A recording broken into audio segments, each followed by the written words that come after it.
Olá pessoal, eu sou Cila Mota, embaixadora oficial do Energy Channel TV e apresentadora do programa Agenda Global. Hoje nós estamos aqui na Grano Alimentos para conversar com Fernando Giansante e conhecer a trajetória dele e da Grano. Fernando, seja muito bem-vindo. Por gentileza, se apresente para a nossa audiência. Claro. Bom, primeiramente é um prazer, Cila, recebê-los aqui. Prazer estar podendo aqui falar do seu canal. Chamo Fernando Giansante, estou como presidente da Grano Alimentos. Tenho aí uma trajetória vasta na área de alimentos, então, embora tenha começado lá atrás, trabalhando em banco de investimento, anos depois fiz uma longa carreira na Kraft Foods, naquela época Kraft Foods, hoje Mondelez, né?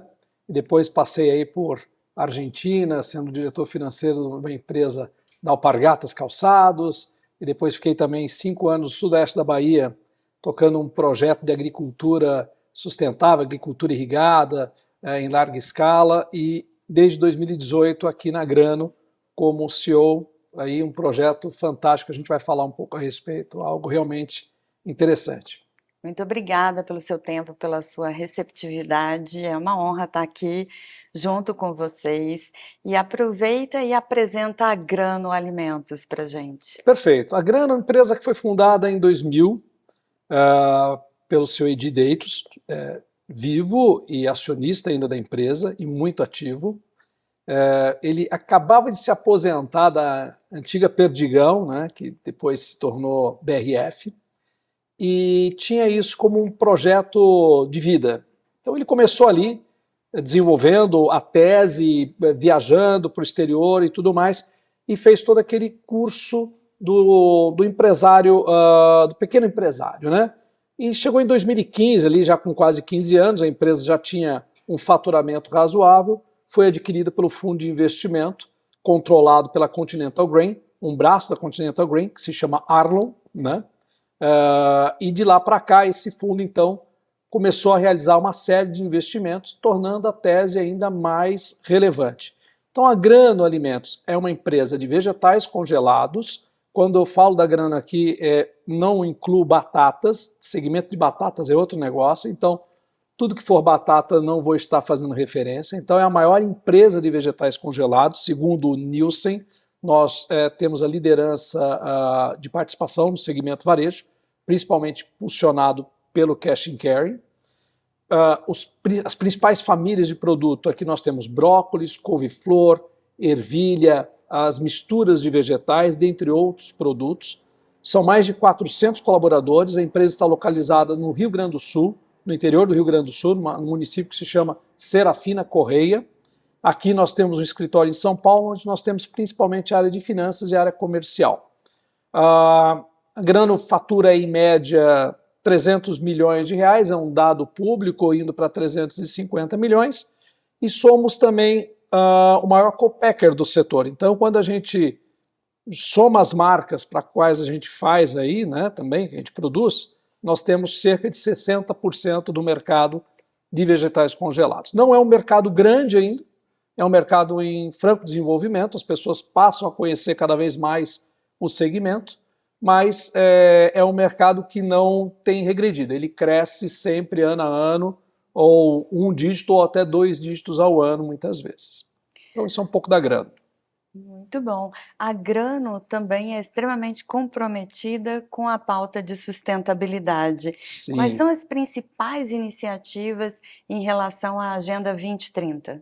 Perfeito. Assim, nós temos das 17 ODS ali, pelo menos em 10 aproximadamente ali, se eu não estou enganado, nós estamos inseridos. Então, quando a gente pega ali no ambiental, nós vemos aí realizando uma série de modificações. Então, por exemplo, desde temas mais simples como troca de empilhadeiras, né, para empilhadeiras elétricas, ou mesmo aumento da produtividade em campo. Temos aí um projeto também para reduzir 50% a emissão de gás estufa, então um projeto que visa aí a troca de caldeiras da empresa. Então tem atitudes mais simples, dentro do ambiental, dentro da área de governança também. A gente criou os nossos comitês, o comitê ESG, a gente tem uma estrutura ESG que foi formada na companhia, uma diretoria que em 2021, daí comentava um pouquinho antes aqui, né, a gente viu que estávamos muito distantes, né, da agenda, estávamos muito distantes do que queríamos para a companhia, e a gente chegou à conclusão que a gente precisaria dar foco. E com isso a gente criou uma diretoria de sustentabilidade, que é a Michele Lopes, que é a pessoa que encabeça essa área hoje, e ali com ela pegou tanto a área social, ambiental, qualidade e o ESG, né? E de lá para cá a gente vem evoluindo numa série de práticas. Emitimos pelo 2º ano consecutivo nosso relatório de sustentabilidade, onde ali a gente tem as metas, as métricas alcançadas e a gente vem pautando o nosso desejo e também discutindo aí os desafios. Não é uma agenda simples em todos os seus aspectos, né? Principalmente num mundo com taxas de juros tão altas, então isso acho que é um dos grandes desafios também. Mas a gente deu alguns passos bastante importantes. No campo, aumentamos muito a produtividade. E quando a gente aumenta a produtividade no campo, a gente aumenta a eficiência.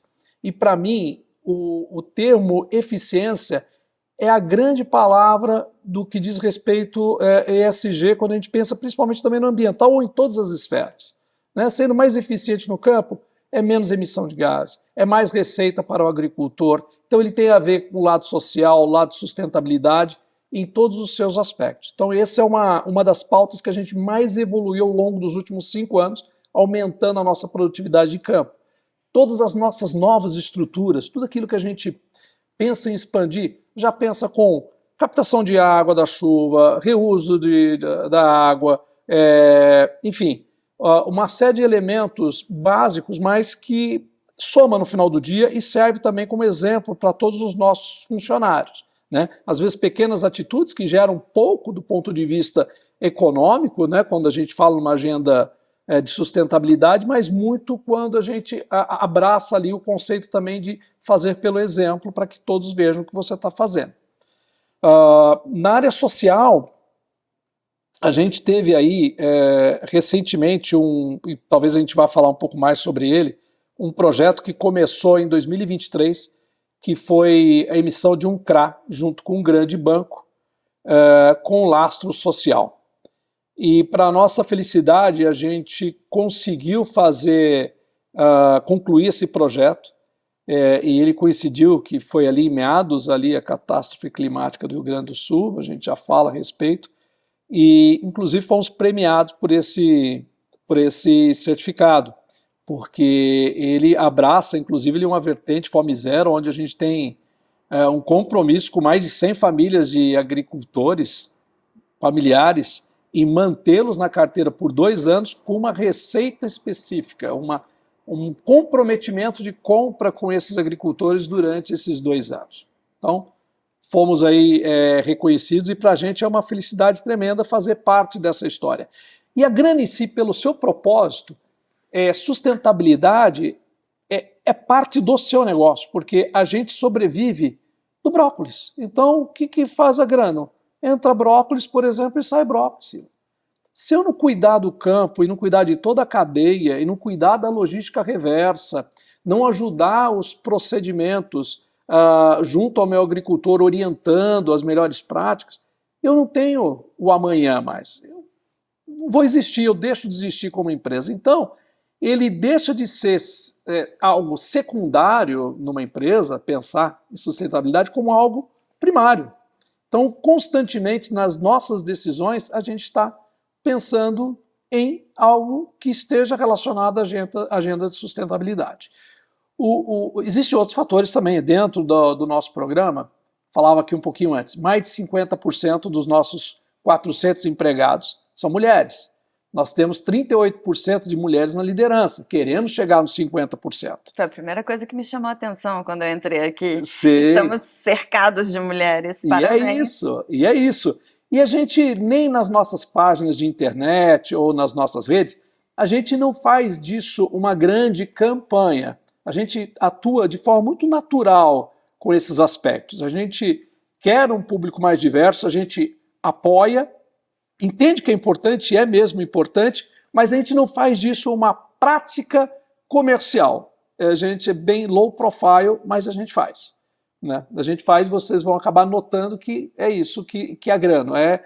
A gente tenta trazer um clima de leveza, por sinal, né, a Camila sabe ainda, acabamos de obter o resultado da nossa pesquisa de engajamento. A pesquisa de engajamento ela segue o mesmo critério faz anos, com 92% de aderência. Então nós saímos de 84% para 92%, uma baita de uma conquista. Parabéns, então, fantástico. Assim, uma felicidade tremenda para nós. A Grano também apoia muito a agricultura familiar, o que é extremamente importante, e hoje ela está basicamente na região sul do Brasil. Exato. A Grano, a gente está ali em Serafina Correia, muito próximo de Passo Fundo. Então você tem aí um cinturão de até 300 quilômetros, mais ou menos. Os nossos agricultores, são mais de 100 agricultores familiares que atendem a Grano na produção de brócolis, couve-flor, em alguns casos com abóbora, cabotiã, né? Mas principalmente brócolis e couve-flor. Outros itens a gente compra de diversas outras regiões de São Paulo. Batata, cenoura, porque você tem uma volumetria distinta espalhada pelo Brasil desses itens. Esses agricultores eles já possuem uma relação com a Grano de mais de 20 anos. Uma parceria onde existe de um lado o compromisso de comprar e do outro lado o compromisso de vender perante um contrato, onde estabelece volume, qualidade, no prazo a um determinado preço. E esse é o nosso compromisso com essas famílias. Então, praticamente boa parte dessas famílias tem aí na Grano uma relevância da sua receita, né? E a gente pretende aí fazê-los com que a gente cresça mais e eles cresçam juntos com a gente nessa empreitada aí, que é fazer da Grano uma empresa cada vez melhor. Não necessariamente maior, mas melhor. E certamente vocês passaram por um momento de grande desafio no ano passado, durante as enchentes no Rio Grande do Sul. Sim. Como foi administrar esse episódio climático? Eu costumo dizer que é o que você fez antes, né? Eu acho que se a gente tivesse que tomar as decisões que nós tomamos antes, como companhia, como empresa, como governança, como controle, como planejamento, nós não teríamos sobrevivido a esse período. De fato, foi algo muito pesado. Inclusive, a gente, quando assinou esse contrato desse certificado de recebíveis, a gente assinou 2 semanas depois do desastre. E quase que a gente não assina. Imagina, que banco que gostaria de seguir adiante com um empréstimo numa situação mais... nós tínhamos tão bem os controles e tanta convicção do que nós estávamos fazendo, que a gente ia superar o evento, que a gente conseguiu seguir adiante. Mas deixa eu te resumir mais ou menos o que aconteceu. A nossa fábrica ela não foi afetada porque a gente está localizado num ponto mais alto, né, de Serafina Correia. Mas boa parte dos nossos estoques nós perdemos, ele estava muito perto de Porto Alegre, só que em 2023 nós aprovamos com o Conselho da Grano um plano de estoque para passar por um período que nós já prevíamos de El Niño. Então nós sabíamos que ia ter um efeito de El Niño. Tudo indicava para um efeito de El Niño e que isso poderia afetar a produção no período seguinte. Ninguém imaginava que aconteceu o que aconteceu. Sim. Então, nós, em primeiro lugar, perdemos uma boa parte dos estoques, mas nós tínhamos estoques suficientes espalhados em outras unidades de armazenamento. Nós tivemos algumas famílias que foram muito afetadas e prontamente nós, como funcionários, mais como funcionários, até como empresa, nos prontificamos a ajudar essas pessoas, né? Então isso acho que é bacana do ser humano, é bacana do gaúcho, essa união e essa solidariedade, exatamente. Nós visitamos, eu tive presente porque eu queria ver de perto as regiões mais afetadas, como Roca Salles, Mussum. Então caminhei por essa região e era muito triste mesmo ver o que aconteceu, é muito próximo da nossa região ali, foram regiões que foram dizimadas, deixaram de existir. Mas do ponto de vista do negócio, a agricultura ela parou. Ela não parou porque a área foi devastada, porque com as enchentes, vieram aí outros problemas. As estradas foram devastadas e o nível de umidade altíssimo não deixava com que a gente conseguisse produzir brócolis no campo. Então, se já não bastasse o evento em si, meses após o evento, alto nível de umidade, com baixo volume de produtividade. Então, nós passamos meses aí com estoque de 10, 12 dias, sem conseguir produzir, tendo que pagar as contas, obviamente, honrar com os compromissos, mas com um nível de produtividade muito baixo. Então, por isso que eu digo, o que nós fizemos antes foi o que nos tirou um pouco do susto que foi ter passado por esse evento climático, né?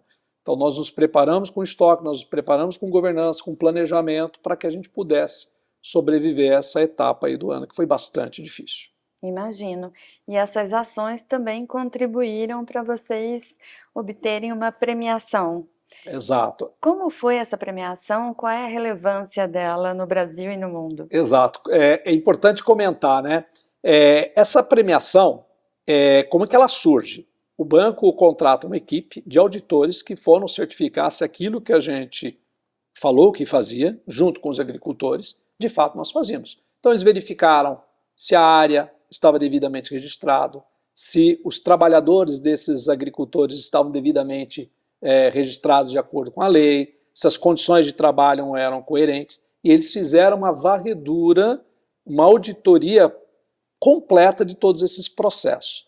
Isso derivou em 2 premiações através através do banco, de um canal britânico, que acho que o nome é Environmental Finance, da revista britânica, e a primeira premiação foi uma premiação corporativa pela emissão do papel em si, pela a ideia do projeto, e uma segunda premiação que foi um projeto por ser um projeto social. Então eles conseguiram caracterizar como um selo verde, mas na linha do social, né? Exatamente pelo fato da gente demonstrar que essas famílias que perderam a receita durante esse ano, durante as enchentes, elas conseguiriam, através da Grano, recompor essa receita através dos próximos 2 anos perante um contrato, um covenant que eu tenho com o banco, onde eu assumo o compromisso de mantê-los na minha carteira num volume X, de acordo também com a capacidade do produtor em fazer essa entrega, né? Em que eu vou estar honrando com esse compromisso durante esses 2 anos. Uma visão de longo prazo e não imediatista. Não imediatista. Em paralelo, a gente faz todos os controles que nós somos hoje BRCGS, é uma certificação inglesa também, que eu acho que é uma das mais relevantes do setor alimentício. Menos de 200, no máximo 250 empresas no Brasil possuem essa certificação e apenas 60 empresas, incluindo a Grano, com a pontuação máxima. É uma certificação de segurança alimentar.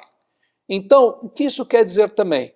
Esse meu parceiro, ele conversa com a Grano, porque o que ele fornece para a Grano e a Grano minimamente processa tem que ser um produto de qualidade, em que ele usa somente os defensivos recomendados e autorizados e que ele segue todas as recomendações técnicas da Grano, para que a gente possa colocar na mesa do brasileiro um produto saudável, um produto bom, um produto apto ao consumo e livre de qualquer risco de segurança alimentar.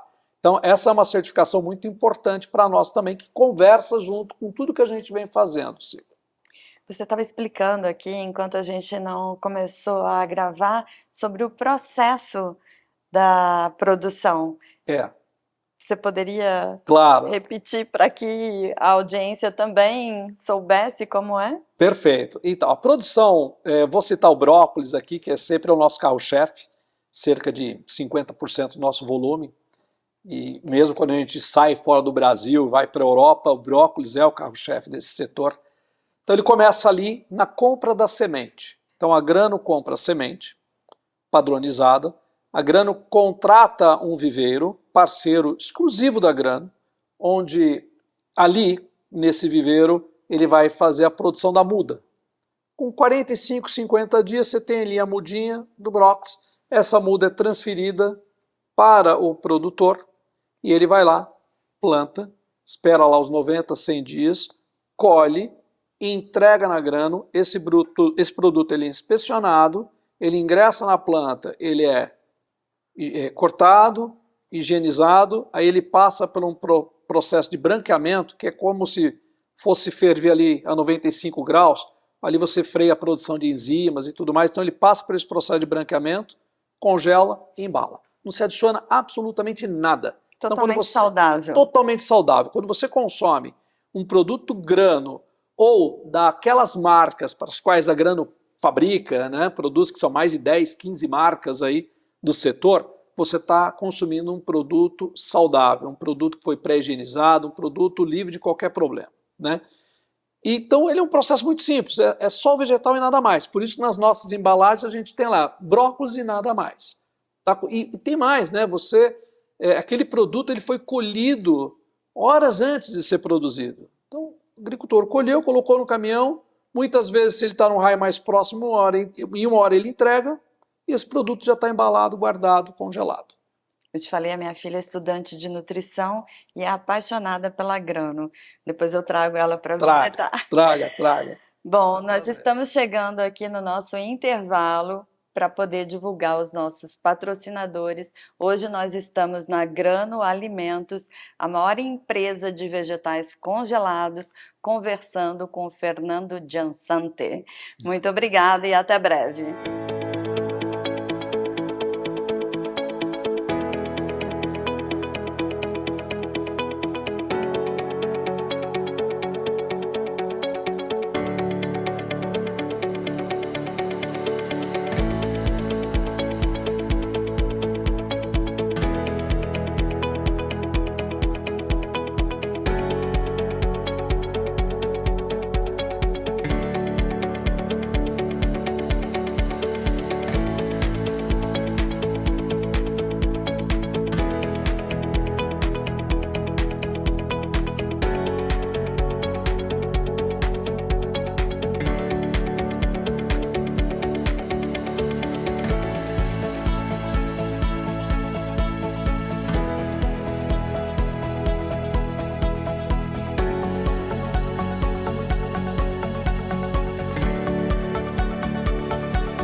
Estamos de volta aqui na Grano Alimentos, conversando com o Fernando Giansante.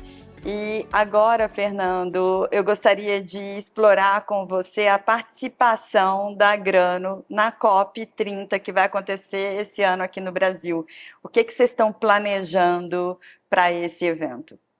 Muito bem, a gente tem dentro aí do nosso projeto, né, a gente tem feito algumas iniciativas de comunicação, principalmente interna, e de engajamento. Então, a Michele Lopes, que é a nossa diretora de sustentabilidade, ela precisa de algum momento também conversar contigo. Ótimo. Ela detém aí muito conhecimento e toda uma área fantástica, com uma equipe espetacular. A gente tem, inclusive, desenvolvido produtos que a gente não consegue ainda divulgar, que ele vai muito numa linha, inclusive, para atacar um dos maiores desafios do Brasil, que eu acho que é a fome, né? Então, como poder fazer um produto mais nutritivo? De que forma a gente pode entregar um brócolis diferenciado? E, obviamente, dentro do nosso processo, uma série de iniciativas dentro daquelas ODS que a gente vem trabalhando. Redução de 5% no consumo de energia. Nós somos uma empresa que congela o produto, então você tem oportunidade aí. Nós emitimos gás?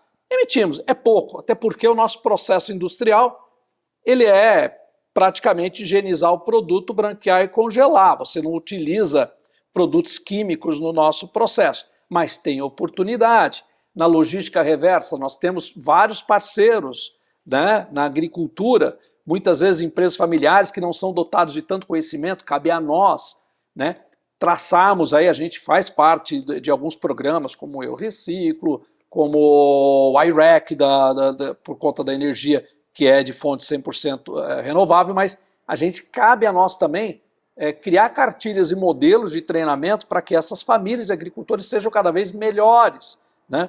Naquilo que diz respeito aos nossos ativos, sempre buscando também a maior eficiência possível. Mas, mais do que 30, eu volto a frisar, eficiência.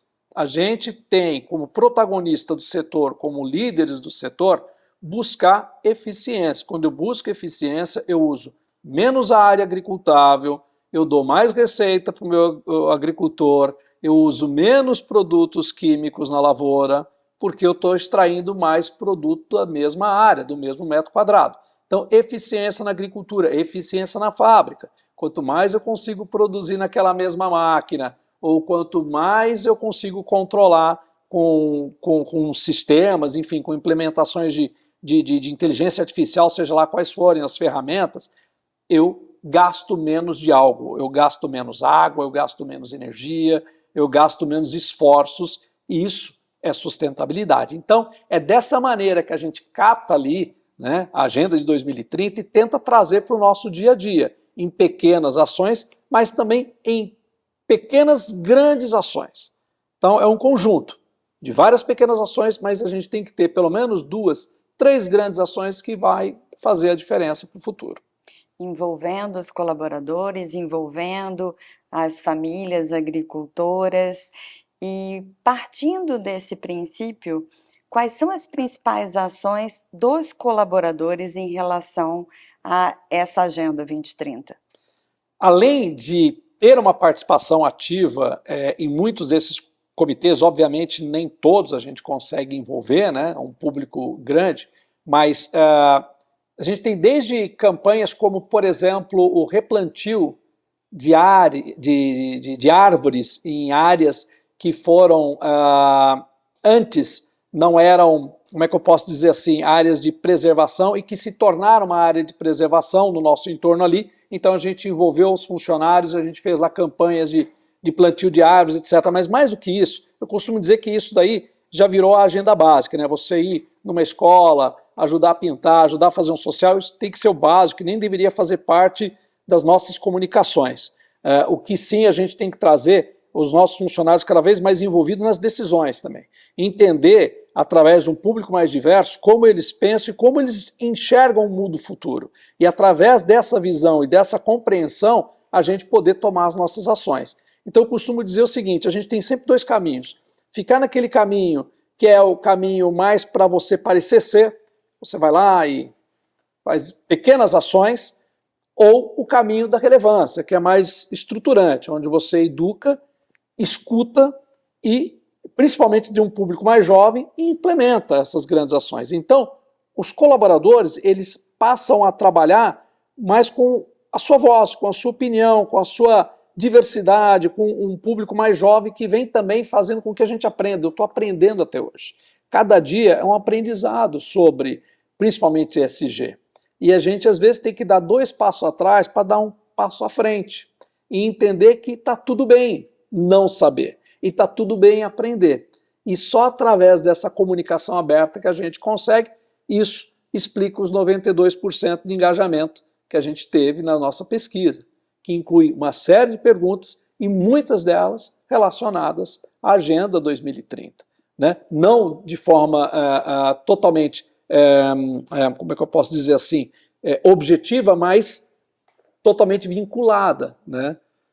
Então é mais ou menos esse o caminho, Sila. Existem vários outros caminhos e outras agendas que a gente vai estruturando, mas tem desafios também. Né?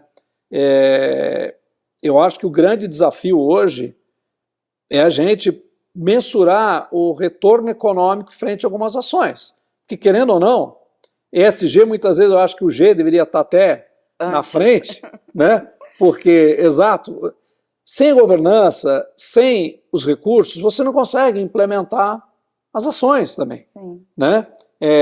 E não é feio falar sobre isso, é importante, pelo contrário. Então a gente precisa mensurar também, e é essa educação que a gente também tenta trocar com os nossos empregados, que existem determinadas coisas que adoraríamos fazer, só que são muito caras ainda. Então a Grano também precisa ir dando passos à frente, firme, sempre pensando no G. Não adianta você dar um passo maior que a perna e se quebrar no meio do caminho. Né? Então acho que esse é um pouco o papel da empresa junto com os seus colaboradores também, essa troca de informação. Por que a gente não acelera a troca de caldeiras para acelerar e adiantar a nossa meta de redução de 50% de emissão de gás de efeito estufa? Que custa? Tem um investimento. Sim. Ele precisa, dentre outros investimentos, a gente trabalhar com essa alocação desses recursos. Né? A Grano tem uma atuação 100% nacional ou também internacional? Muito bom. Hoje é 100% nacional, mas a partir do mês que vem ela já passa a ter uma atuação internacional. E ela vem exatamente porque nós temos essa certificação que é a BRCGS.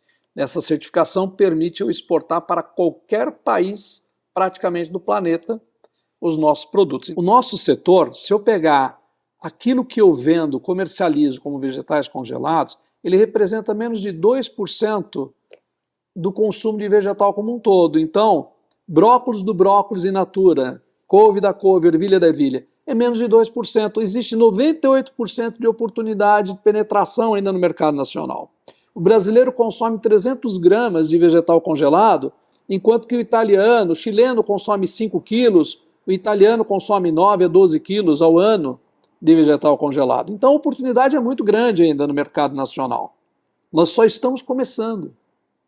E o que falta para o brasileiro consumir mais vegetais? Eu acho que assim, a gente sempre fala que é melhor chegar andando do que correndo, né? O ciclo da cadeia ele é muito longo. Veja, para eu forçar o crescimento do mercado, forçar entre aspas, você tem que formar parceria com o agricultor que vai arrendar a sua área, que vai plantar mais, então é uma cadeia longa. Muito bem. Existe a questão da educação, do hábito de consumo, obviamente, né? Mas isso já está acontecendo. É que ele é um caminhar. O segmento de congelados tem um grande desafio que no ponto de venda ele é limitado. Não é um negócio que você coloca em qualquer ponto do supermercado para comercializar. Naquele espaço de congelado, você disputa com todos aqueles produtos de congelado e apenas ali. Você não tem como você alocar o seu produto em qualquer espaço da loja. Então, ele costuma ser um crescimento mais lento. Mas no food services, nos restaurantes, muito provavelmente, você já consumiu muito o nosso produto. Sem falar nomes aqui de grandes redes, mas em várias grandes redes conhecidas, eles compram grano, né? Usam os vegetais congelados. Por quê? Porque o cozinheiro ali ele conhece o produto, ele sabe que é um produto bom, ele sabe operar com esse produto, enfim. Então, mas respondendo objetivamente, a gente está trilhando o caminho de aumentar esse consumo. Ele é um caminho um pouco mais lento, mas ele é um caminho crescente. Ele cresce 5% ao ano, 8% ao ano e vai. E passa também pela educação, pela escola, desde cedo incentivar as crianças a terem uma alimentação mais diversa. Exato, por isso que o nosso DNA, a gente fala que a gente procura oferecer uma alimentação prática, saudável e sustentável. É isso que corre nas nossas veias. Constantemente, isso está em todos os lugares escrito na Grano. E a gente não quer uma briga contra o in natura. A gente só está dizendo o seguinte, isso aqui é mais uma opção. E sabe por que ele é sustentável? Você imagina o seguinte, que uma cabeça de brócolis, você chega em casa, você vai cortar, vai jogar fora algo. Você vai lavar. E você vai pegar aquela cabeça inteira, provavelmente você vai preparar para você comer em casa ali com quem você tiver, e muitas vezes o que sobra você vai jogar fora. Você não leva de volta isso para a geladeira, né? O congelado, ele já foi pré-higienizado, ou seja, você não vai usar água na sua casa mais, tá? E você já tem ali porcionado, você vai consumir somente o que você quer. Você vai pegar um florete, você vai fazer um florete e vai guardar o resto. E pasme, um pacote de 1 quilo de brócolis custa muito menos do que 1 quilo congelado, custa muito menos do que 1 quilo in natura. E por que isso? Isso também tem a ver com sustentabilidade. Imagina se não fosse a indústria no que eu vou comentar aqui. Quando você entra numa lavoura, você tem uma cabeça de 200 gramas e uma cabeça de 500. Você já viu uma cabeça de 500 gramas no supermercado para vender? Não existe. Não. Ninguém compra. É uma questão de hábito. Essa cabeça vem para a indústria. É o mesmo produto, ela só cresceu mais. A gente vai floretar e vai ter os floretes separadinho. Então, existe um canal de venda para esse agricultor, porque é uma lavoura que não é uniforme. Né? E o de 200 gramas vai para o in natura. Então, ele também consegue ser um produto mais em conta para o consumidor. Eu vejo bastante grano no freezer da minha casa. Que bom! Muito! Que bom! Fico feliz. Fico feliz. E ainda, o que a gente gera de resíduo nessa indústria? Até o nosso resíduo, ele é brócolis. Ele acaba sendo o talo do brócolis que a gente não consegue processar e ele vira, entra na economia circular e vai para a ração animal. Então a gente acaba não gerando praticamente resíduos que não sejam utilizados para alguma coisa. Né? Então, esse é um pouco da característica do nosso produto e por que ele é bom, por que ele consegue ser mais barato, por todas essas características. Ele tem mais. Não sei se você sabe que o FLV é como a gente chama o in natura, no ponto de venda, aquele produto, o fornecedor ele vai semanalmente lá e ele repõe aquela prateleira. Ele está repondo aquela prateleira, aquilo ali é uma espécie de consignação, ele sempre está tirando produtos que envelheceram ali na prateleira do in natura e aquilo vai para o lixo, vira ração animal. Né? No congelado você não tem isso. Congelado você vai ter, se não for 100%, muito próximo disso, o produto vai ser consumido. Ele tem um shelf life longo, então ele permite levar os nossos produtos para regiões mais afastadas, como Manaus. É um público que consome muito. Fora a praticidade, chega em casa, tira uma embalagem de grano, já faz rapidinho. Já faz, pronto, você põe ou no air fry, ou faz ali refogado, enfim, da sua maneira. É um produto que está assim, apto para consumo e é fantástico, vale a pena testar. Outra vez, a gente não quer brigar, nem com o food service, nem com o consumidor. A gente fala, tenha também, que no dia que lhe fizer falta o in natura, você vai lá, puxa no freezer e faz. É muito prático. E olhando para frente, quais são os projetos da Grano para o futuro? Então, a gente tem iniciativas como recentes que a gente já fez, mas a gente vê muita expansão para o futuro ainda, como alho. O alho congelado tem sido aí um sucesso. As ajudas culinárias, tem até alguns exemplos aqui. Os lançamentos. Exatamente, em que você, o próprio nome já diz, né? Mas fica fácil a gente falar, olha, como que é feito um vinagrete hoje? Você vai no restaurante, a pessoa tem que despolpar o tomate, tem que cortar o tomate. Imagina você entregar tudo isso pronto já, né?